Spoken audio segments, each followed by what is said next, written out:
സത്യം സത്യമായി അരുളിയ തിരുവചനം, നിത്യസത്യമായി അരുളിയ ദിവ്യവചനം, ശാന്തിയായി ദീപമായി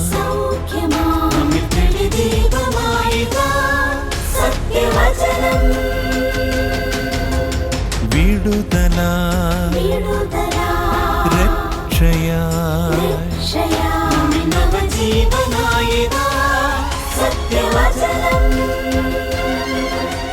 സത്യം സത്യമാ സത്യം സത്യമാ സത്യം സത്യമാ സത്യം സത്യമാ.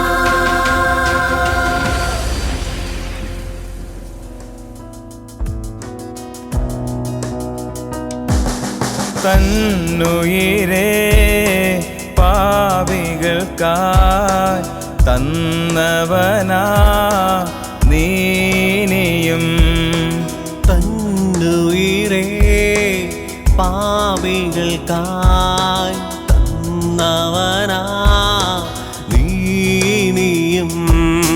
തല്ലിടുമോ ഏഴയെന്നെ, തല്ലിടുമോ ഏഴയെന്നെ, തീരുമോ നിൻ സ്നേഹമെന്നിൽ, തീരുമോ നിൻ സ്നേഹമെന്നിൽ. അനുഗ്രഹത്തിൻ അധിപതിയേ ആനന്ദ കൃപാ പേരും നദിയേ, അനുഗ്രഹത്തിൻ അധിപതിയേ ആനന്ദ കൃപാ പെരുന്നതിയേ.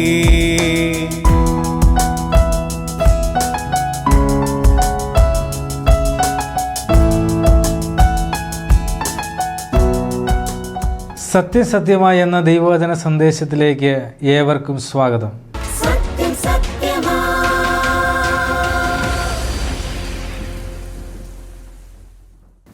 ദൈവതിരുനാമത്തിന് മഹത്വമുണ്ടാകുമാറാകട്ടെ. മരീചിക എന്ന പദം നിങ്ങൾ ശ്രദ്ധിച്ചിട്ടുണ്ടാകുമല്ലോ. മരീചിക എന്നാൽ എന്താണ്? മരുഭൂമിയിൽ വളരെ അലഞ്ഞു ഒഴുകുന്ന ഒരു മനുഷ്യൻ ദാഹത്താലും ക്ഷീണത്താലും അങ്ങനെ ദൂരേക്ക് നോക്കുമ്പോൾ വളരെ ദൂരത്തിൽ ധാരാളം വെള്ളമുള്ളതായിട്ടും തനിക്ക് ആശ്വസിക്കാനുള്ള സാഹചര്യമുള്ളതായിട്ടും തനിക്ക് തോന്നുന്നു. അത് വെറും തോന്നലാണ്, അത് മിഥ്യാധാരണയാണ്. അതിനെയാണ് നാം മരീചിക എന്ന് പറയുന്നത്. ഇതുപോലെയുള്ള മിഥ്യാധാരണകൾ ഇന്നും എന്നും എല്ലാ കാലത്തും മനുഷ്യരുടെ ജീവിതത്തിലുണ്ട്. മനുഷ്യരുടെ ഇടയിലുള്ള 3 മിഥ്യാധാരണകളെക്കുറിച്ച് ഞാൻ നിങ്ങളോട് പറയുവാനായിട്ട് ആഗ്രഹിക്കുകയാണ്. അതിനാധാരമായി ബൈബിളിലെ ആദ്യത്തെ പുസ്തകമായ ഉൽപ്പത്തി പുസ്തകത്തിലെ 3-ാം അധ്യായത്തിലേക്ക് നമ്മുടെ ശ്രദ്ധയെ നമുക്ക് തിരിക്കാം. അവിടെ നിന്ന് ചില വാക്യങ്ങൾ ഞാൻ നിങ്ങളെ വായിച്ച് കേൾപ്പിക്കാം. ഉൽപ്പത്തി പുസ്തകം 3-ാം അധ്യായം 8-ാമത്തെ വാക്യം മുതൽ 13-ാമത്തെ വാക്യം വരെയും അതിനുശേഷം 21-ാമത്തെ വാക്യവും ഞാൻ നിങ്ങളെ വായിച്ച് കേൾപ്പിക്കാം. ഇങ്ങനെയാണത്. വെയിലാറിയപ്പോൾ യഹോവയായ ദൈവം തോട്ടത്തിൽ നടക്കുന്ന ഒച്ച അവർ കേട്ടു. മനുഷ്യനും ഭാര്യയും യഹോവയായ ദൈവം തങ്ങളെ കാണാതിരിപ്പാൻ തോട്ടത്തിലെ വൃക്ഷങ്ങളുടെ ഇടയിൽ ഒളിച്ചു. യഹോവയായ ദൈവം മനുഷ്യരെ വിളിച്ചു, നീ എവിടെ എന്ന് ചോദിച്ചു. തോട്ടത്തിൽ നിന്റെ ഒച്ച കേട്ടിട്ട് ഞങ്ങൾ നഗ്നരാകൊണ്ട് ഭയപ്പെട്ട് ഒളിച്ചു എന്ന് അവൻ പറഞ്ഞു. നീ നഗ്നനെന്ന് നിന്നോട് ആർ പറഞ്ഞു?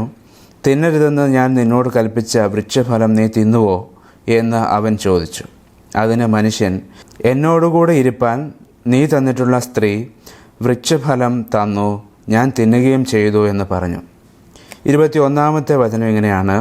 യഹോവയായ ദൈവം ആദമിനും അവൻ്റെ ഭാര്യയ്ക്കും തോൽ കൊണ്ട് ഉടുപ്പുണ്ടാക്കി അവരെ ഉടുപ്പിച്ചു. നാം വായിച്ച ഈ വേദഭാഗത്ത് ആദ്യ മനുഷ്യരായ ആദമിനെയും ഹവ്വയെയും ദൈവത്തെയും കാണുവാനായിട്ട് സാധിക്കും. ദൈവം മുമ്പിലുള്ള ആദമും ഹവ്വയും വിചാരിച്ചിരുന്ന ചില വിചാരങ്ങൾ അഥവാ മിഥ്യാധാരണകൾ ഇവിടെ കണ്ടെത്തുവാനായിട്ട് സാധിക്കും. എന്താണ് അവർ വിചാരിച്ച ആ മിഥ്യാധാരണകൾ?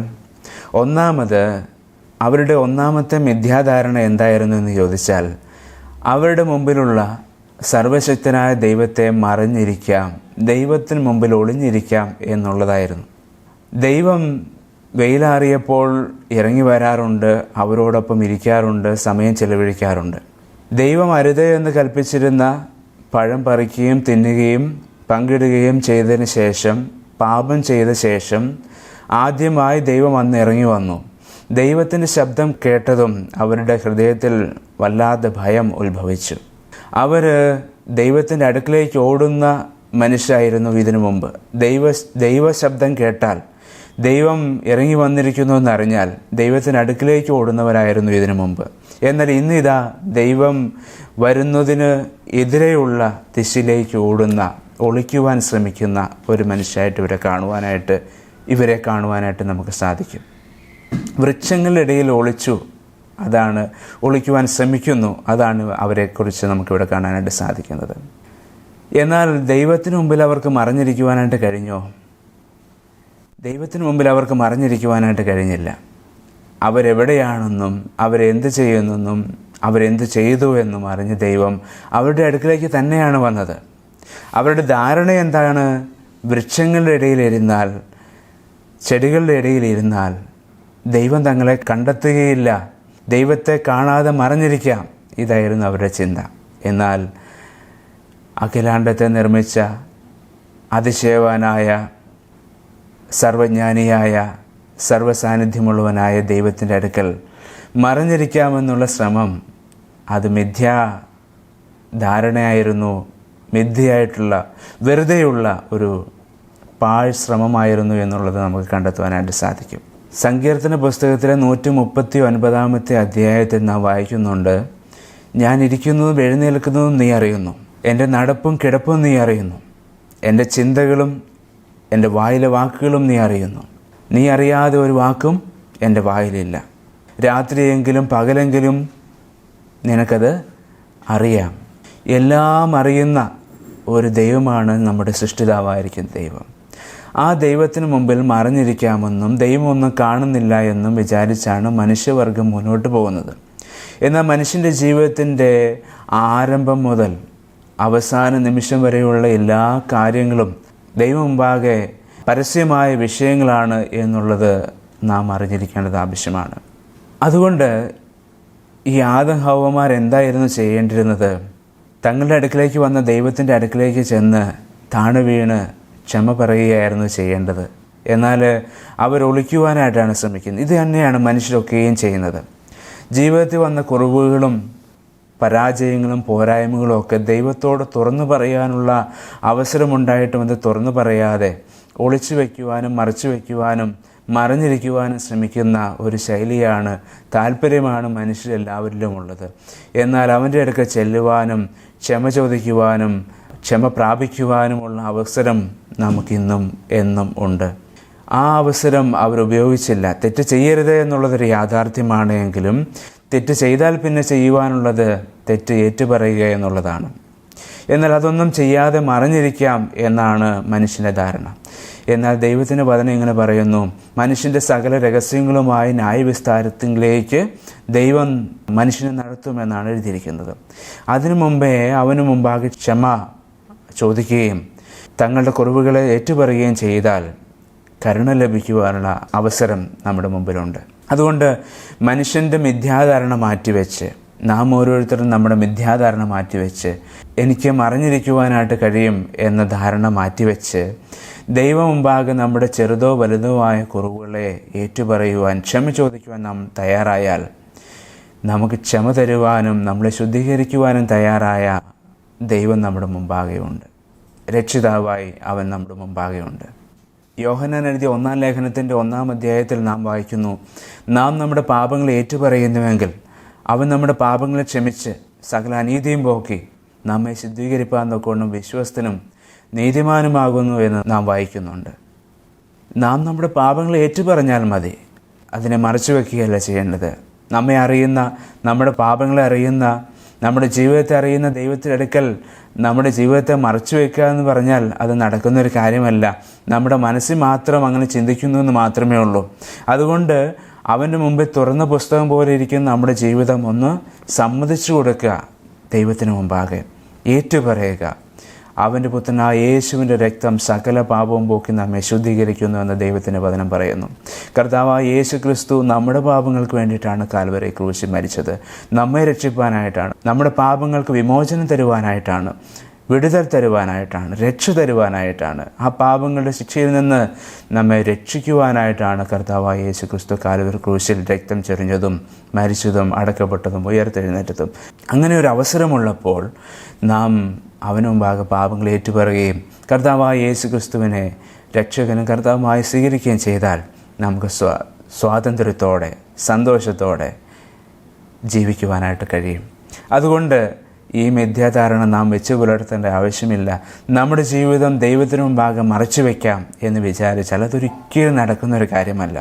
അതുകൊണ്ട് ദൈവം മുമ്പാകെ നമ്മുടെ ജീവിതത്തെ തുറന്ന് പറയുകയും നമ്മുടെ കുറവുകളെ സമ്മതിക്കുകയും അവനെ നമ്മുടെ പാപങ്ങൾക്ക് പരിഹാരമായി ആശ്രയിക്കുകയും ചെയ്താൽ നാം സ്വാതന്ത്ര്യത്തിൽ ജീവിക്കും, സന്തോഷത്തിൽ ജീവിക്കും. അല്ലെങ്കിൽ ആ ഭയത്തിൽ നാം തുടരേണ്ടതായിട്ട് വരും. രണ്ടാമത്, മനുഷ്യരിൽ കാണപ്പെടുന്ന ഒരു മിഥ്യാധാരണയാണ് ഈ ആദം ഹവ്വമാരിലും കണ്ടെത്തുവാനായിട്ട് കഴിയുന്നത്. ഈ ചരിത്രത്തിലും നാം അത് കാണുന്നുണ്ട്. എന്താണെന്നറിയാമോ? ന്യായീകരണത്തിലൂടെ രക്ഷപ്പെടാം. അതാണ് മനുഷ്യൻ്റെ മറ്റൊരു മിഥ്യാധാരണ. ആദം ഹവ്വ അവരിരുവരും ദൈവം മുമ്പാകെ വെളിപ്പെട്ടു. ദൈവം അവരുടെ അടുക്കിലേക്ക് വന്നു. ദൈവം അവരോട് ചില ചോദ്യങ്ങൾ ചോദിച്ചു. ഞാൻ തിന്നരുത് എന്ന് പറഞ്ഞ് വൃക്ഷഫലം നീ തിന്നുവോ എന്ന് ചോദിച്ചു. അപ്പോൾ ആദം എന്താണ് പറഞ്ഞത്? നീ എനിക്ക് തന്ന സ്ത്രീ അവൾ എനിക്ക് തന്നു, ഞാൻ തിന്നു. ആ സ്ത്രീ എന്ത് പറഞ്ഞു? ആ പാമ്പ് എന്നെ ചതിച്ചു, ആ പ്രേരണയാൽ ഞാൻ പഴം തിന്നു.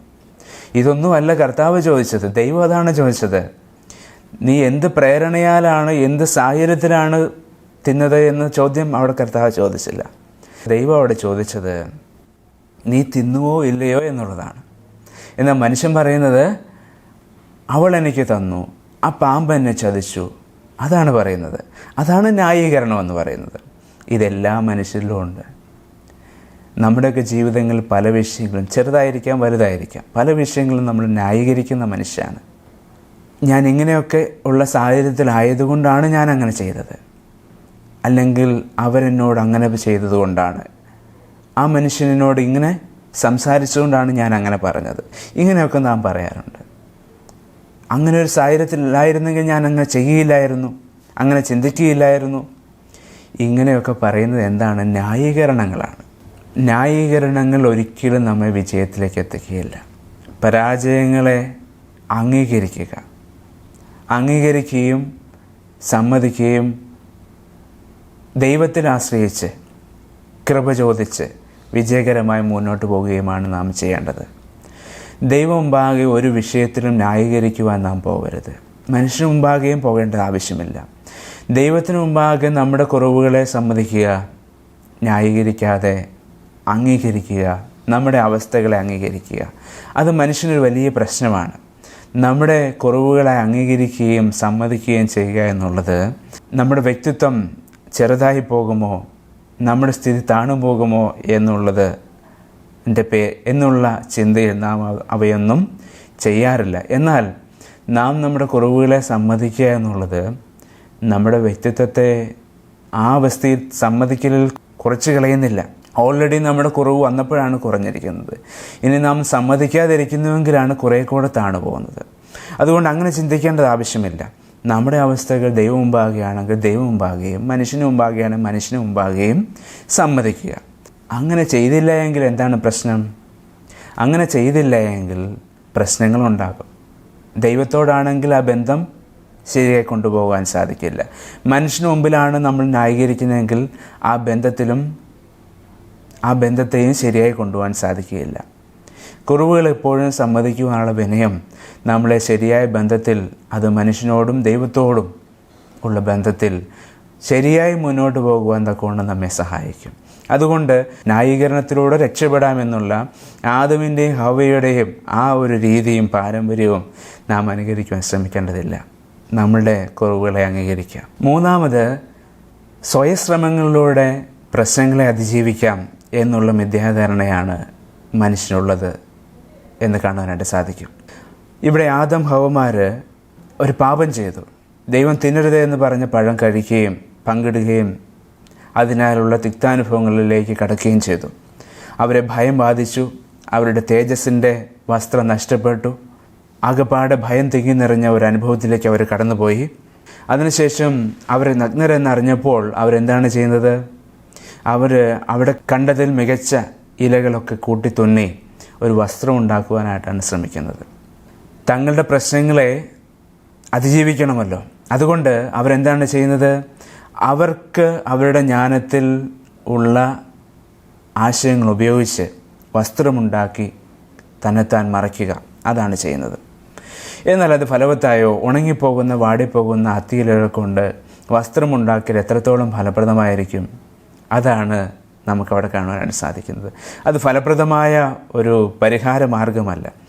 മനുഷ്യൻ എല്ലായ്പ്പോഴും ആത്മീയ കാര്യത്തിലായിരിക്കാം, ഭൗതിക വിഷയങ്ങളിലായിരിക്കാം, സ്വയശ്രമങ്ങളിലൂടെ ദൈവാശ്രയം കൂടാതെ ആ പ്രശ്നങ്ങളെ അതിജീവിക്കാം എന്നുള്ള ഒരു മിഥ്യാധാരണയിലാണ് ജീവിക്കുന്നത്.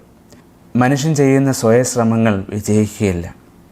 ഇവിടെ ദൈവം ഇറങ്ങി വരികയും ഇവരുടെ വസ്ത്രം കാണുകയും അതിൻ്റെ അപര്യാപ്തത മനസ്സിലാക്കുകയും ചെയ്തതുകൊണ്ട് ദൈവം അവർക്കായി ഇതാ ഒരു വസ്ത്രം തയ്യാറാക്കി നൽകുകയാണ്. പ്രിയപ്പെട്ടവരെ, ദൈവത്തിനാണ് നമ്മുടെ പരിമിതികളെ കവർ ചെയ്യുവാൻ, നമ്മുടെ പ്രശ്നങ്ങളെ പരിഹരിക്കുവാൻ കഴിയുന്നത്. സ്വയത്തിൽ ആശ്രയിച്ചൊരിക്കലും നമുക്ക് മുന്നോട്ട് പോകാനായിട്ടോ വിജയിക്കുവാനായിട്ടോ സാധിക്കുകയില്ല. ദൈവം എന്നൊരു വ്യക്തിയില്ല എന്ന് പറയുന്ന മനുഷ്യരും ദൈവത്തിൻ്റെ സഹായം കൊണ്ടല്ല ജീവിക്കുന്നത്. ദൈവത്തോട് ആവശ്യപ്പെടുന്നില്ലെങ്കിലും ദൈവത്തിൻ്റെ സഹായം അവർക്ക് ലഭ്യമാകുന്നുണ്ടല്ലോ. ഇവിടെ ആദമും ഹവ്വയും സഹായം ചോദിച്ചിട്ടാണ് ദൈവം അവരെ സഹായിക്കാൻ വന്നത്? അല്ല, ദൈവം തന്നെയാണ് അവിടെ മുൻകൈ എടുക്കുന്നത്. അവരുടെ നിസ്സഹായാവസ്ഥയും അവരുടെ പോരായ്മകളും കണ്ട് ദൈവം തന്നെ മുന്നോട്ടിറങ്ങി വന്ന് അവരെ സഹായിക്കുവാനായിട്ട് വരികയാണ് ചെയ്യുന്നത്. പ്രിയപ്പെട്ട സ്നേഹിതരെ, നാം ദൈവസഹായത്തോടെ നമ്മുടെ ജീവിതം മുന്നോട്ട് നയിക്കേണ്ട ആളുകളാണ്. ദൈവം സഹായിക്കുവാൻ ഒരുക്കമുള്ളവനുമാണ്.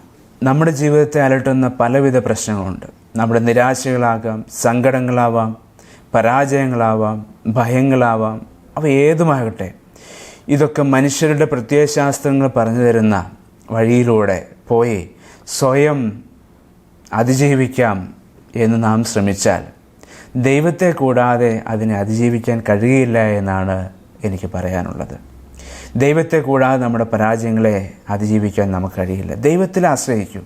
സർവശക്തിയുള്ള, സർവജ്ഞാനമുള്ള ദൈവം താങ്കൾക്ക് സഹായകനായിട്ടുണ്ട്. നിരാശപ്പെടേണ്ട ആവശ്യമില്ല. താങ്കളുടെ ഭാരങ്ങൾ ദൈവത്തിൽ വയ്ക്കുക. അവൻ നിങ്ങളുടെ ഭാരത്തെ വഹിക്കും, നിങ്ങളെ സമാധാനത്തിലേക്ക് കൊണ്ടുവരും. നിങ്ങളുടെ പരാജയത്തിൽ നിന്ന് നിങ്ങളെ ഉയർത്തുവാൻ, ബലപ്പെടുത്തുവാൻ, പണിയുവാൻ, നിങ്ങളുടെ ജീവിതങ്ങളെ പണിയുവാൻ, നിങ്ങളുടെ കരിയറിനെ പണിയുവാൻ, നിങ്ങളുടെ കുടുംബത്തെ പണിയുവാൻ, നിങ്ങളുടെ സാഹചര്യങ്ങളെ ബലപ്പെടുത്തുവാൻ സർവശക്തനായ ദൈവം തയ്യാറാണ്. അതുകൊണ്ട് നിങ്ങളുടെ പരാജയങ്ങളെയും പ്രശ്നങ്ങളെയും പരിഹരിക്കുവാൻ നിങ്ങൾ പണിപ്പെടേണ്ടതില്ല. ദൈവത്തിൽ ആശ്രയിക്കുകയാണ് ചെയ്യേണ്ടതായിട്ടുള്ളത്. കർത്താവ് നിങ്ങളെ സഹായിക്കണം. അതുമാത്രമല്ല, മനുഷ്യൻ്റെ ഏറ്റവും വലിയ പ്രശ്നം എന്താണ്? മനുഷ്യൻ്റെ ഏറ്റവും വലിയ പ്രശ്നം പാപമാണ്. ഇവിടെയും സംഭവിച്ചതല്ലേ? ആദമും ഹവ്വയും തങ്ങൾ ചെയ്തു പോയ പാപത്താൽ പരാജയപ്പെട്ടു പോയി. വിജയിക്കുമെന്ന ആശ പിശാച് അവരുടെ ഹൃദയത്തിൽ കൊടുത്തു. ദൈവത്തെ പോലെ ആയിത്തീരും എന്നൊക്കെ ഉള്ള ആശകൾ അവർക്ക് കൊടുത്തെങ്കിലും പിശാച് ചതിയനാണ്. അവൻ ചതിക്കുന്നവനാണ്. അവൻ്റെ ചതിയിലകപ്പെട്ട് പരാജയഭീതിയിൽ കഴിയുന്ന, എല്ലാം തകർന്നടിഞ്ഞെന്ന് വിചാരിച്ചിരിക്കുന്ന ആ ആദ്യ മനുഷ്യരുടെ അടുക്കൽ ഇതാ അവർ നിലവിളിക്കാതെ, അവരാവശ്യപ്പെടാതെ അവർക്ക് സഹായകനായി സാക്ഷാൽ ദൈവം ഇറങ്ങി വന്നിരിക്കുന്നു. അവരെ സഹായിക്കുവാൻ, അവരുടെ താൽക്കാലികമായ പ്രശ്നത്തിന്, അവരുടെ നഗ്നത മറയ്ക്കുവാൻ ഒരു വസ്ത്രമില്ല എന്ന പ്രശ്നത്തിന് ഇതാ അവിടെ ലഭ്യമായ ഏറ്റവും മികച്ച വസ്ത്രം ഒരുക്കി കൊടുക്കുന്ന കർത്താവിനെ നമുക്ക് അവിടെ കാണുവാൻ സാധിക്കും. എന്നാൽ അതിന് മാത്രമല്ല, പാപം എന്ന പ്രശ്നം മൂലം മനുഷ്യന് വരുന്നത് കേവലം നഗ്നതയോ ഭയമോ ഇതൊന്നും മാത്രമല്ല. അതൊക്കെ ഉണ്ട്.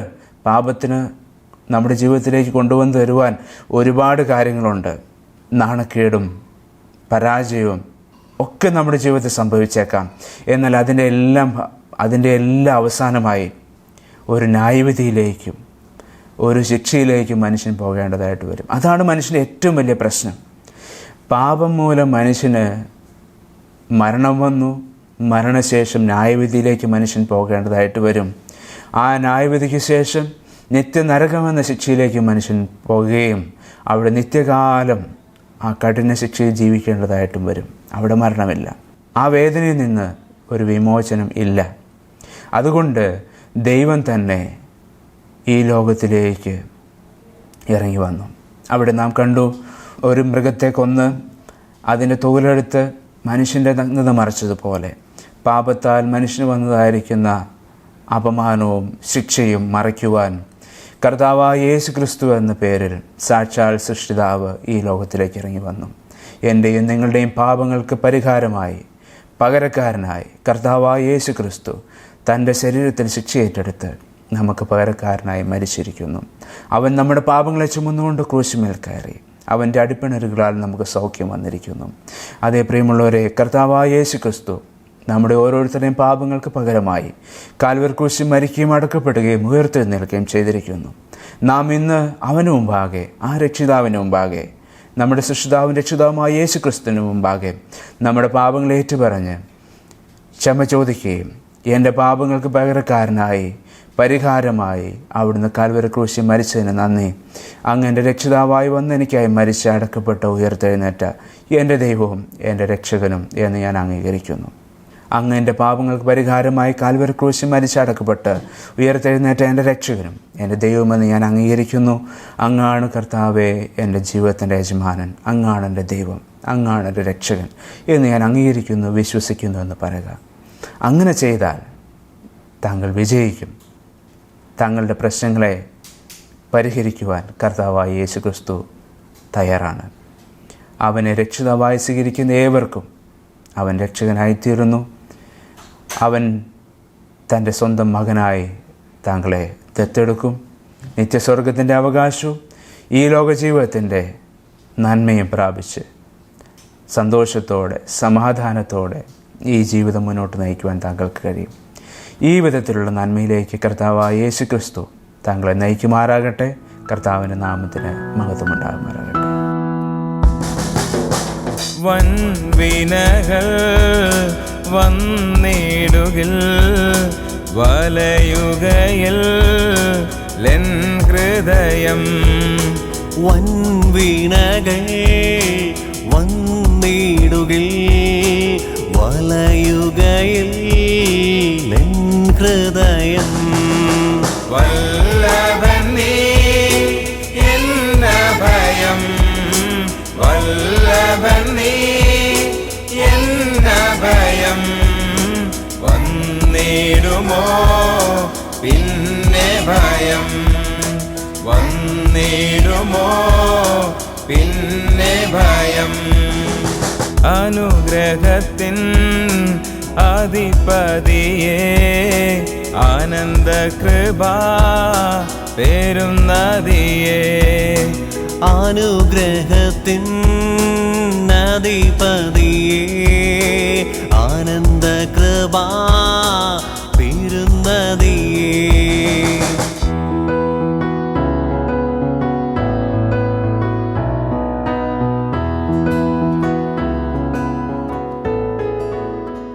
ദൈവമുമ്പാകെ നമ്മുടെ പാപങ്ങൾ മറച്ചുവെച്ച് മിടുക്കനായി നടക്കാമെന്ന് നാം നനയ്ക്കരുത്.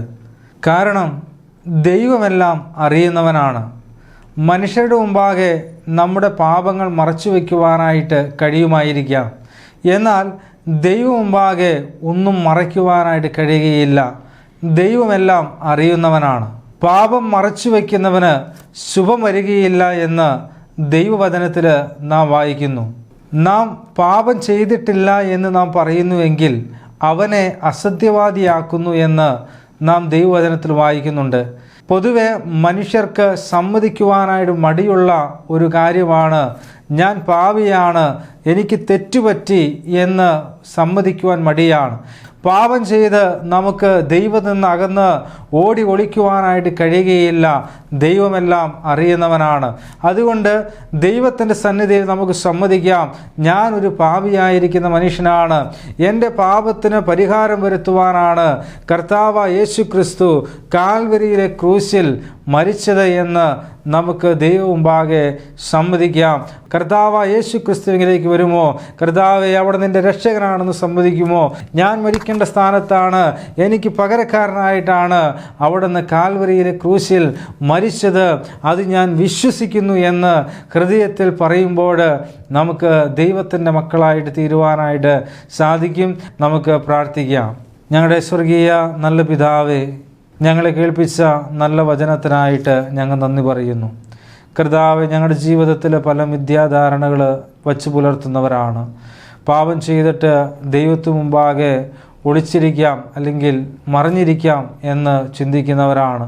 എന്നാൽ സർവ്വതും അറിയുന്നവനായ ദൈവമാണ്, സകലത്തിൻ്റെയും സൃഷ്ടാവായിരിക്കുന്ന ദൈവമാണ് അവിടുന്ന്.